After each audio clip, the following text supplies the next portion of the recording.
bersatu dalam kepelbagaian.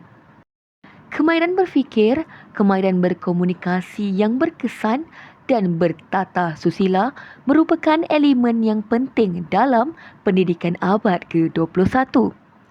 Sehubungan dengan itu, Cikgu Alia sering merangsang daya fikir murid-muridnya melalui soalan-soalan yang mencabar dan melibatkan kemahiran berfikir aras tinggi (kebat). Dalam satu sesi pembelajaran dan pemudahcaraan, beliau telah mengemukakan satu soalan kepada murid-muridnya. Pelbagai hujah telah dikemukakan oleh mereka. Semangat muhibah dapat dicapai sekiranya rakyat Malaysia memahami dan menghargai kepelbagaian budaya. Bersetujukah anda dengan pendapat ini? Berikan alasan yang sesuai. Saya setuju, Cikgu.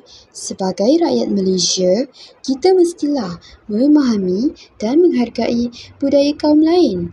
Sikap ini dapat mengeratkan hubungan sekaligus mewujudkan perpaduan dalam kalangan masyarakat pelbagai kaum. Sebagai contoh, kita boleh memakai pakaian kaum lain sebagai tanda kita menghargai kebudayaan mereka. Saya tidak bersetuju, Cikgu. Amalan memakai pakaian tradisional kaum lain memerlukan kos yang tinggi.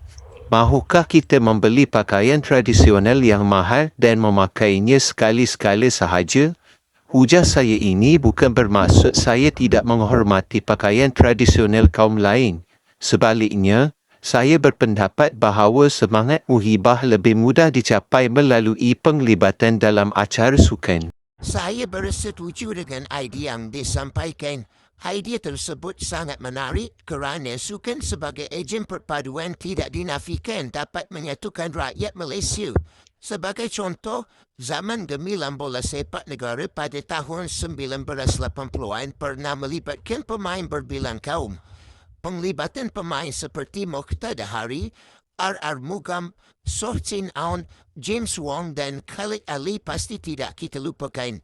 Penyertaan mereka dalam pertandingan bola sepak pada peringkat antarabangsa pula mendapat sokongan padu daripada rakyat Malaysia tanpa mengira kaum. Wah, nampaknya semua idea yang dikemukakan sungguh bernas. Jika hendak menyokong sesuatu idea, kita perlu menyatakan sokongan diikuti alasannya. Ada sesiapa boleh memberikan pendapat lagi? Saya ingin mempertahankan pendapat bahawa semangat muhibah lebih mudah dicapai dengan menghargai kepelbagaian budaya. Kita boleh meraihkan kepelbagaian budaya dengan mengadakan rumah terbuka semasa menyambut hari perayaan. Rumah terbuka bersempena dengan sambutan perayaan seperti Hari Raya Aidilfitri, Tahun Baharu Cina, Hari Krismas dan Hari Deepavali boleh dijadikan acara tahunan. Melalui amalan ini, masyarakat berbilang kaum berpeluang untuk berkongsi pendapat dan bertanya khabar sambil menikmati juadah yang disediakan oleh tuan rumah.